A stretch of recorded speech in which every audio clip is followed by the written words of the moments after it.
Hello, my dear little champs, how are you all? Welcome to another session on your own channel. Learn and grow better. Kindly show your love. Please like, share, and subscribe the channel. Let's get started.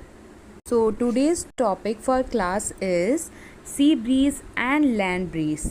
तो basically ये दोनों ही phenomena जो है transfer of heat से related है, but कैसे transfer of heat से ये रिलेटेड है, क्या साइंटिफिक मेथड है, ये हम डिटेल में अपनी वीडियो के थ्रू देखेंगे. Are you ready to go? हम एक एप्लीकेशन पढ़ेंगे कन्वेक्शन करेंट्स की, कन्वेक्शन प्रोसेस की, जिससे हीट ट्रांसफ़र होगी. तो blowing of sea breeze and land breeze के बारे में हम पढ़ेंगे. तो पहले हम सी ब्रीज के बारे में पढ़ते हैं. तो सबसे पहले ब्रीज होता क्या है? जो जेंटल विंड होती है उसे हम क्या बोलते हैं? Bridge.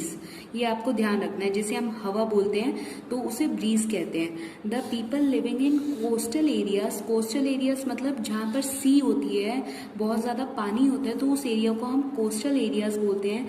Experience an interesting phenomena called C breeze and land bridge. वहाँ पर उस एरिया में वो पर्टिकुलर जो पीपल वहाँ रहते हैं वो एक्सपीरियंस करते हैं as a sea breeze and land breeze. और ये जो सी ब्रीज और लैंड ब्रीज हो रहा है वो due to transfer of heat होता है. और ट्रांसफर ऑफ हीट जो है वो किस प्रोसेस से हो रहा है? बाय कन्वेक्शन प्रोसेस से हो रहा है, बाय कन्वेक्शन करेंट से हो रहा है. तो सबसे पहले sea breeze blow during the day. जो सी ब्रीज है वो ड्यूरिंग द डे टाइम होती है, और लैंड ब्रीज जो है वो ब्लो करती है ड्यूरिंग द नाइट टाइम. ये आपको ध्यान रखना है. Sea breeze during the day time and land bridge during the night time. तो सी ब्रीज में आप देखो यहाँ पर लैंड शो हुआ है. ये लैंड जो है वो गर्म है. क्यों गर्म है? क्योंकि हीट की सन की डायरेक्ट रेज जो है वो इस पूरे पर्टिकुलर बॉडी पे पड़ रही है, इस पूरे पर्टिकुलर एरिया पे पड़ रही है.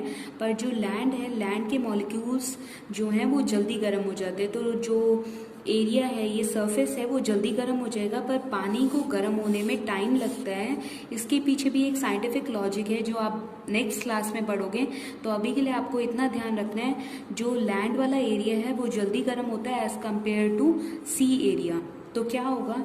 अब जैसे ही ये लैंड गर्म हो गई, क्योंकि सन की रेज डायरेक्ट यहाँ पर ट्रांसफर हो रही है, तो सन की रेस की वजह से ये एरिया पूरा गर्म होता है. पर इस एरिया में सबसे ज़्यादा गर्म क्या हो रहा है? लैंड सारी हीट को एब्जॉर्ब कर लेती है. तो लैंड जब हीट को एब्जॉर्ब कर लेती है तो इसके ऊपर जो एयर फ्लो कर रही है वो भी क्या होगी? गर्म हो जाएगी. और गर्म होने की वजह से वो हीट क्या है? ऊपर चली जाएगी. जैसे हमने अभी पढ़ा था, जो मॉलिक्यूल्स गर्म होते हैं तो वो ऊपर चले जाते हैं. तो hot air Ryzen up from land. तो लैंड के ऊपर वाली जो हवा है वो गर्म होने के बाद कहाँ चली जाएगी? ऊपर चली जाएगी. अब जो ऊपर जो ठंडी एयर है वो क्या हो जाएगी? नीचे आ जाएगी. तो मतलब पानी है. अब यहाँ पर देखो, जो सी है वहाँ पर सी तो गर्म नहीं है, लैंड गर्म है.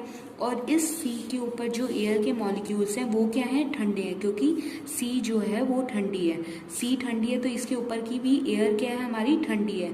तो वो ठंडी एयर कहाँ चली जाएगी? इस एरिया में मूव कर जाएगी. क्योंकि अभी हमने देखा एयर ऐसे गई, फिर यूं करंट उसका, फिर यूं, और फिर ऐसे. तो यहाँ से जो एयर के मॉलिक्यूल्स हैं जो गर्म है वो ऊपर चले गए. यहाँ वाला एरिया जो है वो ठंडा था तो वो नीचे आ गया. और बिल्कुल ऐसी एयर की मूवमेंट, एयर के पार्टिकल्स मूव करते हैं. तो इस पर्टिकुलर प्रोसेस को, ये पर्टिकुलर जो ट्रांसफर ऑफ हीट हो रहा है वो ड्यू टू कन्वेक्शन हो रहा है, और इसको हम क्या बोलते हैं? सी ब्रीज कहते हैं. तो ड्यूरिंग द डे टाइम जो है वहाँ के लोगों को एज अ ठंडा फील होता होगा. क्योंकि हीट के मॉलिक्यूल, एयर के जो मॉलिक्यूल्स हैं वो इस पर्टिकुलर करंट को फॉलो कर रहे हैं. तो देखो जरा, रीड करते हैं. During the day time when the sun shines the solid land gets heated to a higher temperature. जो सॉलिड लैंड है वो ज़्यादा हीट कर जाएगी, ज़्यादा गर्म हो जाएगी due to higher temperature, much more rapidly than a liquid sea water. तो सी वाटर से जल्दी जो गर्म होगी वो क्या होगी? लैंड गर्म होगी, वो भी हाई टेम्परेचर से. The hot air over the land, land के ऊपर जो हॉट एयर है वो क्या हो जाएगी? राइसेस upwards. And cooler air, cooler means ठंडे जो एयर के मॉलिक्यूल्स हैं वो सी से मूव कर जाएंगे किस और? लैंड की और, in the form of a cool breeze. The breeze blowing from the sea से जो ठंडी हवा है वो ब्लो कर लैंड की ओर आती है, इसलिए हम इसे क्या बोलते हैं? Sea breeze. सी ब्रीज में क्या हुआ, जो सी के ऊपर वाली जो एयर है वो कहाँ मूव हो रही है, लैंड वाले एरिया में मूव कर रही है, और फिर दोबारा लैंड के ऊपर वाली जो एयर है वो गर्म हो जाती है तो वो ऊपर मूव कर जाती है। तो सी ब्रीज में आपको ध्यान रखना है, सी के ऊपर वाली जो एयर है वो ठंडी है, इसलिए वो लैंड की ओर मूव कर रही है। The breeze blowing from the sea towards a land, जो सी के ऊपर जो एयर ब्लो कर रही है वो मूव करेगी towards the land, is called a sea bridge. Clear है? बिल्कुल ऐसे ही नाइट ब्रीज होते हैं जो कि लैंड ब्रीज होते हैं जो कि कब होगा, नाइट टाइम में होगा। तो लैंड ब्रीज में क्या होगा, लैंड की जो एयर है वो ठंडी होगी रात के टाइम पे और वो मूव करेगी सी की तरफ। तो अब यहाँ पर देखो, अब सुबह से जो है हीट जो है वो लैंड में एब्जॉर्ब होती जा रही थी और लैंड गर्म होती जा रही थी, पर वाटर जो है उसका टेम्परेचर लो था एज कम्पेयर टू लैंड। पर रात आते तक क्या होता है, लैंड जो है वो ठंडी हो जाती है, जितनी जल्दी उसे गर्म होना होता है उतनी जल्दी वो ठंडी भी हो जाती है। तो मून नाइट में क्या होता है, लैंड जो है वो ठंडी होना शुरू हो जाती है, मतलब यहाँ का टेम्परेचर लो होता जाएगा, पर सुबह से लेकर पानी जो है उसका टेम्परेचर लो था, अब वो टेम्परेचर हाई होना स्टार्ट हो जाता है, क्योंकि कंटिन्यूसली सन की रेज की वजह से वाटर में एज अ हीट एब्जॉर्ब होती जा रही थी। अब पानी जो है वो ज़्यादा गर्म होगा एज कम्पेयर टू लैंड से। दिन के टाइम पे लैंड गर्म थी वाटर से, रात के टाइम पे लैंड जो है वो ठंडी होगी वाटर से। तो अब सी के ऊपर जो एयर होगी वो क्या होगी, गर्म हो जाएगी।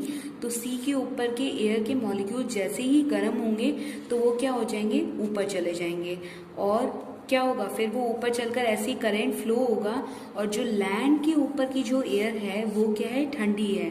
तो लैंड से एयर के मॉलिक्यूल्स ट्रांसफर करेंगे इस एरिया में, फिर ये एरिया क्या होगा, इस पर्टिकुलर एयर को गर्म कर देगा और ये एयर ऊपर चली जाएगी, फिर ऊपर वाले मॉलिक्यूल्स नीचे आ जाएंगे और ये कंटिन्यूसली करंट मूव करता जा रहा है।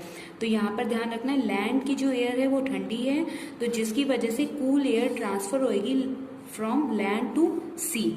The breeze blowing from land towards the sea is called land breeze. Land breeze जो है वो नाइट टाइम में होती है और सी ब्रीज जो होगी वो डे टाइम में।